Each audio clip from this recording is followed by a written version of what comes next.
Élections législatives du 6 mars prochain, 255 sièges sont à pourvoir à l'hémicycle.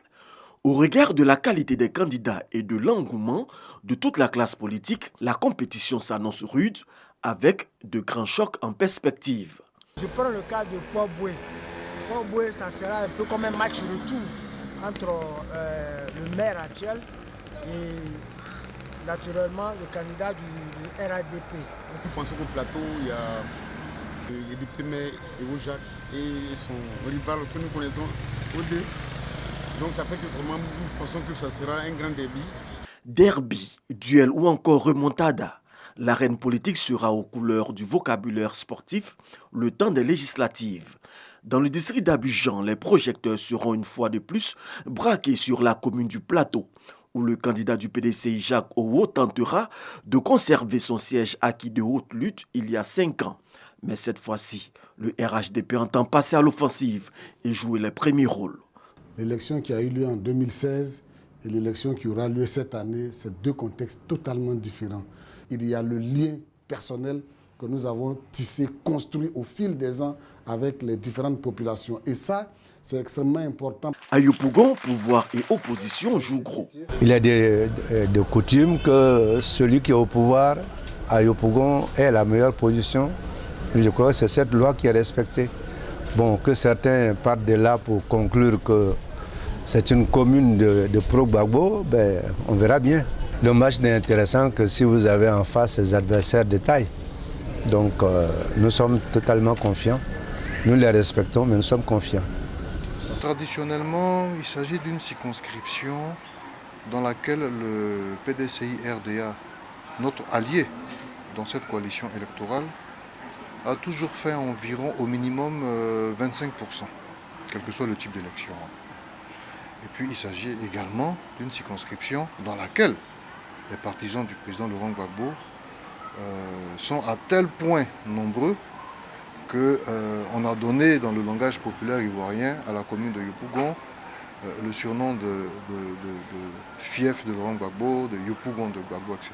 Alors mis ensemble, nous avons quand même mathématiquement, parce que les chiffres ne mentent pas, une opportunité là de remporter la victoire. Nous sommes optimistes au niveau de l'opposition, comme je l'ai dit tout à l'heure. Donc les grands chocs vont être ceux-là. RHDP contre l'opposition. Quelquefois, il y a aussi des blocs internes qui vont s'affronter. Il y a aussi la question des indépendants qui commencent à troubler le sommeil de certains partis. Donc il faut dire que c'est une approche dynamique au plan donc, démocratique. Nous espérons seulement que l'environnement légal, l'environnement sécuritaire soit renforcé pour que tout se déroule dans les conditions les meilleures.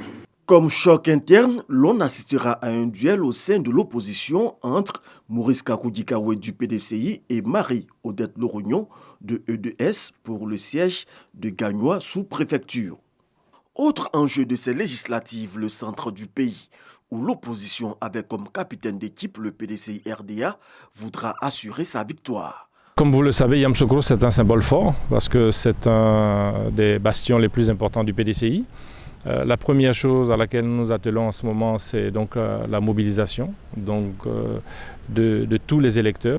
Et nous sommes sûrs que le symbole de Yamoussoukro restera très fort au soir du 6 mars. Pour le RHDP, le Vébaoulé n'est plus la chasse gardée du PDCI RDA. Les choses ont beaucoup bougé dans le centre du pays.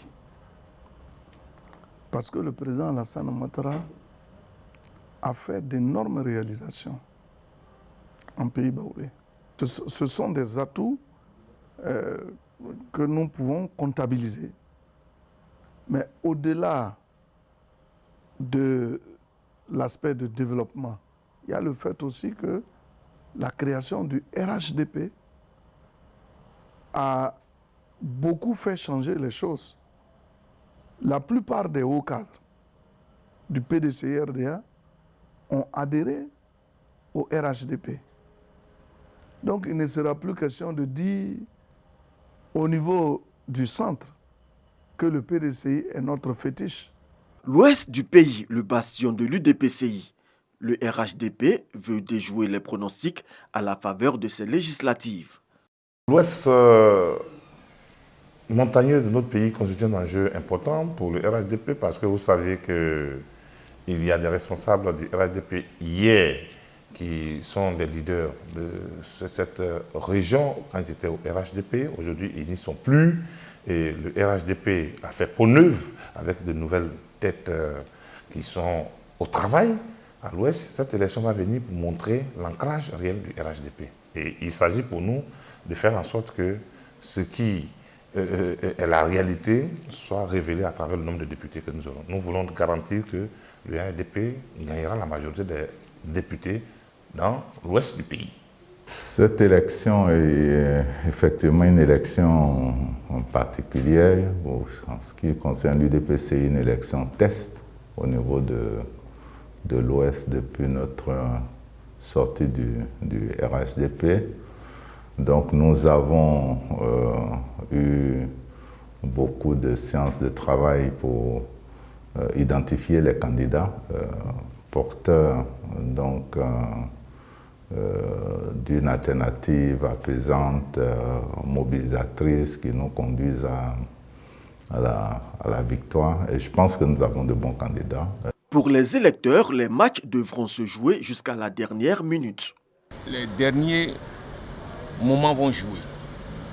Celui qui va réussir à faire véritablement, pas campagne extraordinaire, mais celui qui va faire des campagnes porte à porte, qui va exprimer véritablement sa pensée, je pense que cette personne-là va gagner. Parce qu'aujourd'hui, ce n'est plus les partis politiques qu'on doit regarder, mais ce sont les individus, ceux qui font quelque chose réellement dans leur communauté, dans leur département. Donc, il y aura beaucoup de surprises. De grosses surprises au soir du 6 mars prochain. Le coup de sifflet pour la campagne sera donné ce 26 février. Pour l'heure, c'est la mise au vert dans les différents QG.